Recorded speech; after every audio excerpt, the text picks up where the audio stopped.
বাবা ডাকলেই তবেই যাওয়া যায়। বাবা ডেকেছেন আর আমি যাব না, তা কি হয়? নমস্কার, আমি অরিন্দম। কেমন আছো তোমরা সবাই? আজ শ্রাবণের শেষ সোমবার। আজ সারাটা দিন ছিল সম্পূর্ণ নিরামিষ।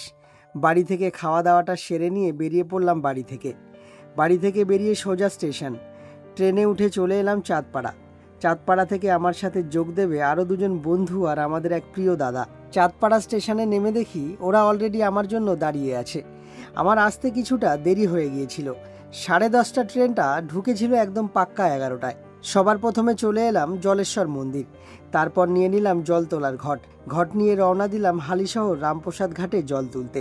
হালিশহর রামপ্রসাদ ঘাটে পৌঁছে সবাই মিলে একে একে জল তুলে নিলাম। জল তুলে মাথায় বেঁধে নিলাম সবাই এক একটা করে ভোলা বাবার নামাবলী কাপড়ের পট্টি। তারপর জল নিয়ে রওনা দিলাম আমরা সকলে জলেশ্বর মন্দিরের উদ্দেশ্যে। রাস্তায় সবাই মিলে দাঁড়িয়ে একটু হালকা লিকার চা খেয়ে নিলাম। তারপর সবাই মিলে ভাগে যোগে বাবার নামে একটু হেঁটে নিলাম। সত্যি আমি মুগ্ধ ওই বাচ্চাটাকে দেখে। সেই হালিশহর থেকে ও হেঁটে হেঁটে জল তুলে নিয়ে আসছে বাবার মাথায় ঢালবে বলে। তখন ঘড়িতে বাজে প্রায় ভোর 5টা। আমরা এসে পৌঁছলাম অবশেষে বাবার মন্দিরে। শিবপুকুর থেকে একটু জল নিয়ে মাথায় ছিটিয়ে রওনা দিলাম বাবার মাথায় জল দেওয়ার লাইনে। সত্যি সে এক আলাদা অনুভূতি ছিল। এ এক এমন শান্তি ছিল যা আমি এর আগে কোনোদিন পাইনি। তোমরা কে কে শ্রাবণ মাসে জলেশ্বর মন্দিরে বাবার মাথায় জল ঢেলেছ কমেন্ট করে অবশ্যই জানিও।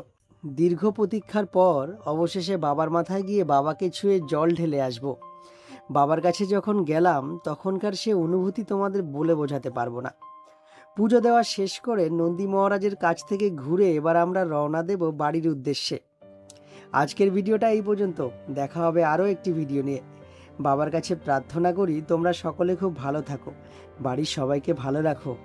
আর আমার চ্যানেলটা ফলো করতে কিন্তু ভুলে যাও তোমরা। চ্যানেলটা ফলো করে যেও অবশ্যই।